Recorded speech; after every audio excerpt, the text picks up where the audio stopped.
সুপ্রিয় শিক্ষার্থীবৃন্দ, আসসালামু আলাইকুম। তোমরা সবাই কেমন আছো? আলহামদুলিল্লাহ ভালো আছি স্যার। স্যার আমার একটা প্রশ্ন ছিল। স্যার বাংলা ভাষার শব্দে অনেক শব্দে আমরা দেখি চন্দ্রবিন্দু ব্যবহার রয়েছে, কিন্তু বিশেষ করে কোন শব্দগুলোতে আমরা চন্দ্রবিন্দু ব্যবহার করব সেগুলো যদি একটু সহজ করে আমাদের বুঝিয়ে দিতেন তাহলে আমাদের সুবিধা হতো। সুন্দর একটি প্রশ্ন তুমি করেছো যে বাংলা ভাষায় অনেক শব্দ রয়েছে যে শব্দগুলোতে চন্দ্রবিন্দু এর ব্যবহার রয়েছে। এই শব্দগুলোতে কোন কোন শব্দে আমরা চন্দ্রবিন্দু এর ব্যবহার করব, এই বিষয়টাকে তুমি অত্যন্ত সহজভাবে একটু বুঝিয়ে দিতে বলেছো। অনেক সুন্দর প্রশ্ন তোমার। তবে তোমার কথাটিকে রবীন্দ্রনাথের একটা উক্তি দিয়ে আমি একে ব্যাখ্যা করি। রবীন্দ্রনাথ একটা কথা বলেছিলেন যে সহজ কথা কইতে আমায় কহজে, সহজ কথা যায় না বলা সহজে। ইনশাআল্লাহ আমি আজকের এই ক্লাসে তোমাদেরকে বাংলা ভাষার কোন কোন শব্দগুলোতে আমরা চন্দ্রবিন্দু এর ব্যবহার করব এই বিষয়টা তোমাদের সামনে ক্লিয়ার করব ইনশাআল্লাহ। আসি তাহলে আমরা মূল টপিকের মধ্যে চলে যাই। এর বেশ কিছু নিয়ম রয়েছে। বাংলা শব্দে কোন কোন শব্দগুলোতে আমরা চন্দ্রবিন্দু ব্যবহার করব, চলো গিয়ে আমরা দেখে আসি কোন কোন শব্দে আমরা চন্দ্রবিন্দু ব্যবহার করব। অনুনাসিক বর্ণের যে শব্দগুলো রয়েছে এই শব্দের উচ্চারণে আমরা চন্দ্রবিন্দু এর ব্যবহার করব। তাহলে প্রথম নিয়মটা দাঁড়াচ্ছে কি, অনুনাসিক বর্ণের উচ্চারণে আমরা চন্দ্রবিন্দু এর ব্যবহার করব। নিয়মটা আমরা একটু লিখি। এখন প্রশ্ন হতে পারে যে অনুনাসিক বর্ণ কি? অনুনাসিক বর্ণটা হচ্ছে যে সকল স্বরধ্বনি উচ্চারণের সময় ফুসফুস তাড়িত বাতাস নাক এবং মুখ উভয় অংশ দিয়ে বের হয় এবং নাক দিয়ে বের হওয়ার সময় অনুরণিত হয়, সেই সকল বর্ণকে অনুনাসিক বর্ণ, নাসিক্য বর্ণ বা সানুনাসিক বর্ণ বলা হয়। একটা বিষয় না বললেই নয়, যে বিষয়টা হচ্ছে যে আসলে অনুনাসিক বর্ণ কোনগুলো। তাহলে অনুনাসিক বর্ণ হচ্ছে সেই বর্ণগুলো যে বর্ণগুলো বর্গীয় বর্ণের যে পঞ্চম ধ্বনিগুলো রয়েছে এই পঞ্চম ধ্বনিগুলোই হচ্ছে মূলত অনুনাসিক বর্ণ। আমরা একটু খেয়াল করে দেখি। বর্গীয় বর্ণের পঞ্চম ধ্বনি হচ্ছে একটা ম, ইয়, একটা মূর্ধন্য, একটা দন্তন্য এবং ম। এক্ষেত্রে বিভিন্ন ব্যাকরণবিদদের বিভিন্ন ধরনের মতামত রয়েছে। আমরা বাংলা ভাষার ব্যাকরণ মুনির চৌধুরী এবং তোফাজ্জল হায়দার চৌধুরী যদি বইটিতে দেখি, তারা অনুনাসিক বা নাসিক্য বর্ণের কথা 60টি বর্ণের কথা বলেছেন। এটার সঙ্গে তারা আরো যুক্ত করে দিয়েছেন একটা অনূর্স এবং চন্দ্রবিন্দু। বাংলা ভাষা এবং সাহিত্য জিজ্ঞাসা বইয়ে অধ্যাপক সৌমিত্র শেখর সেখানে 5টি নাসিক্য ধ্বনির কথা বলেছেন। সে 5টি নাসিক্য ধ্বনি হচ্ছে উম থেকে ম পর্যন্ত। এবং একই সঙ্গে যদি আমরা ওরাকল বিশেষ বাংলা বইয়ে যদি আমরা দেখি, সেখানে একটি প্রশ্নের উত্তরে তারা নাসিক্য ধ্বনির কথা বলতে গিয়ে মূলত এই 60টি নাসিক্য ধ্বনির কথা বলেছেন। সর্বশেষ আমরা যদি উচ্চতর স্বনির্ভর বিশুদ্ধ ভাষা শিক্ষা ডক্টর হায়াত মাহমুদের বইটি খেয়াল করি, তাহলে সেখানে তিনি মূলত চারটি নাসিক্য ধ্বনির কথা বা অনুনাসিক বা সানুনাসিক বর্ণের কথা বলেছেন। সেই 4টি হলো উম, ইয়, মূর্ধন্য এবং দন্তন্য এবং ম। অর্থাৎ এই 4টি ধ্বনিকে তিনি মূলত এখানে এই 4টি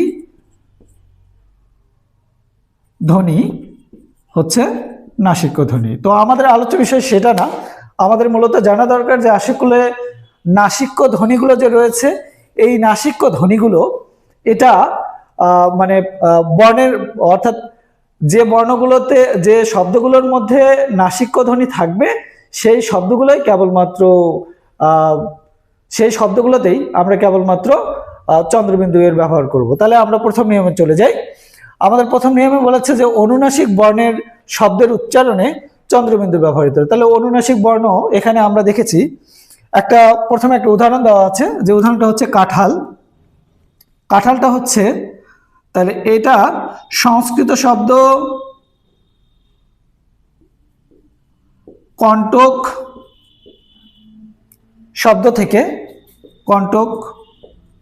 শব্দ থেকে উৎপত্তি হয়েছে। এরপরে হয়েছে কণ্ঠ অহল প্রাকৃতে গিয়ে, এবং তারপরে হয়েছে কাটাল,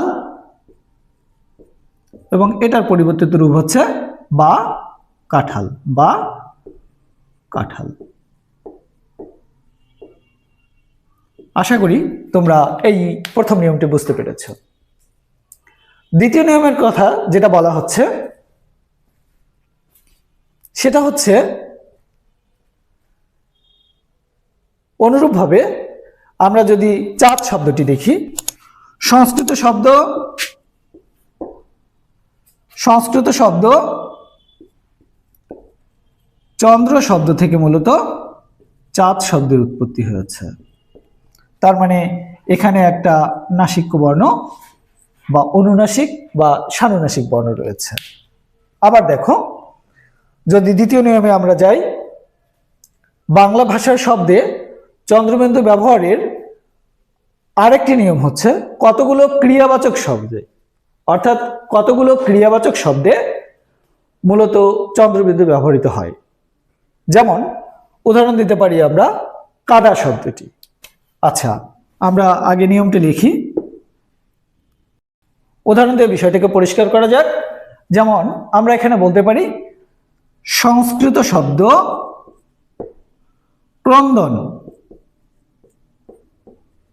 ক্রন্দন থেকে কাদা শব্দটির উৎপত্তি হয়েছে।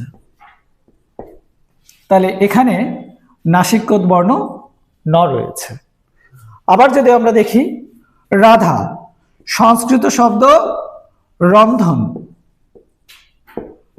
রন্ধন থেকে এখানে রাধা শব্দটির উৎপত্তি হয়েছে। আশা করি তোমরা এই বিষয়টি বুঝতে পেরেছ। এবার যদি আমরা দেখি নিয়ম নাম্বার 3, সেটা হচ্ছে যে দ্বিরাবৃত্ত যে কতগুলো শব্দ রয়েছে, এই শব্দগুলোর উচ্চারণে বা এই শব্দগুলোর বানানে আমরা সাধারণত চন্দ্রবিন্দু ব্যবহার করি। আমরা একটু বিষয়টা দেখি। দ্বিরাবৃত্ত শব্দের বানানে সাধারণত আমরা চন্দ্রবিন্দু ব্যবহার করি। যেমন একটা উদাহরণ দিয়ে বিষয়টাকে পরিষ্কার করা যাক। আমরা সংস্কৃত শব্দ অঙ্ক শব্দ থেকে, অঙ্ক এই শব্দ থেকে কোন শব্দ এসেছে? আকাশ শব্দটির উৎপত্তি হয়েছে।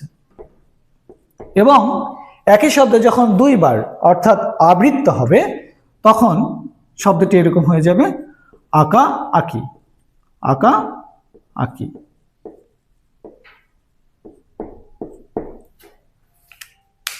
আশা করি নিয়মটি তোমরা বুঝতে পেরেছ। এবার চতুর্থ নিয়মের মধ্যে যদি আমরা যাই, কতগুলো অঙ্কবাচক শব্দে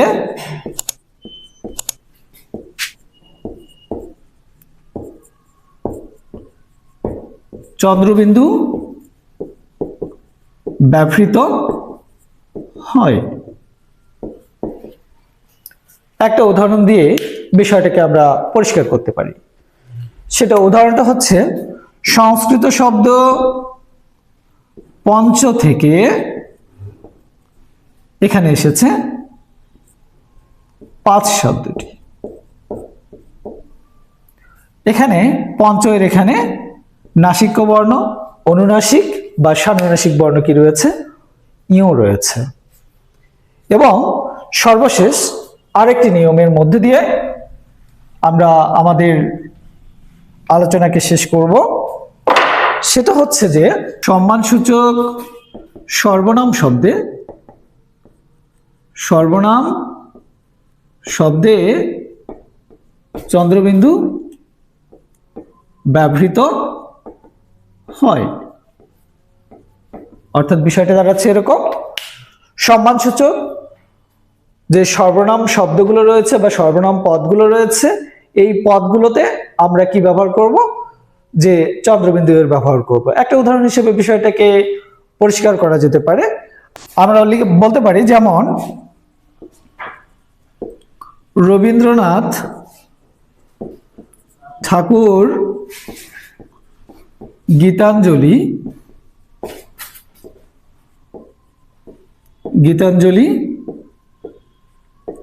লিখেছেন।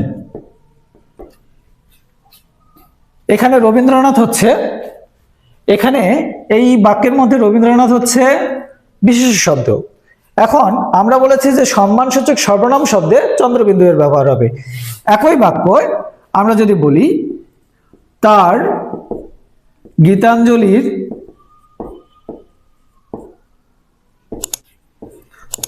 গীতাঞ্জলির জন্য তিনি নোবেল পুরস্কার পেয়েছেন। নোবেল পুরস্কার পেয়েছেন।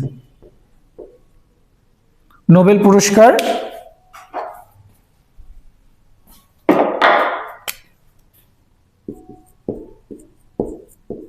পেয়েছেন। একটা বিষয় এখানে লক্ষণীয়, তোমরা অবশ্যই এখানে খেয়াল করে দেখবে যে এই যে আমরা বলেছি যে সম্মানসূচক সর্বনাম শব্দে আমরা চন্দ্রবিন্দু এর ব্যবহার করব। রবীন্দ্রনাথ ঠাকুর গীতাঞ্জলি লিখেছেন, রবীন্দ্রনাথ শব্দটা এখানে একটা বিশেষ্য পদ, কিন্তু আমরা তার পরবর্তী বাক্যটি যেটা লিখেছি সেটাতে বলা রয়েছে কি তার গীতাঞ্জলির জন্য তিনি নোবেল পুরস্কার পেয়েছেন। তার মানে রবীন্দ্রনাথকে এখানে কিন্তু আমরা অ্যাড্রেসিং করছি, রবীন্দ্রনাথকেই কিন্তু আমরা এখানে বোঝাচ্ছি। অতএব সেক্ষেত্রে যেহেতু এটা ওই বিশেষ্য পদের পরিবর্তে আমরা এই সর্বনাম পদটি ব্যবহার করছি, তাই আমরা এখানে তার শব্দটি ব্যবহার করার সময় এখানে চন্দ্রবিন্দু এর ব্যবহার করব। আশা করি তোমাদের বাংলা ভাষার কোন কোন শব্দগুলোতে আমরা চন্দ্রবিন্দু ব্যবহার করব এই কটা নিয়ম আমরা যদি জানি বা এই নিয়মগুলোকে যদি আমরা ফলো করি, তাহলে আমার মনে হয় যে কোন কোন শব্দের মধ্যে চন্দ্রবিন্দু এর ব্যবহার হবে এটা সম্পর্কে আমাদের আর কোনো ধরনের কনফিউশন থাকবে না। ইনশাআল্লাহ তোমাদের সঙ্গে দেখা হবে আগামীতে নতুন কোনো এপিসোড নিয়ে। ততক্ষণ পর্যন্ত তোমরা সকলে ভালো থাকো, সুস্থ থাকো, সুন্দর থাকো, দা ইসলাম শিক্ষা পরিবারের সঙ্গে থাকো। ধন্যবাদ সবাইকে।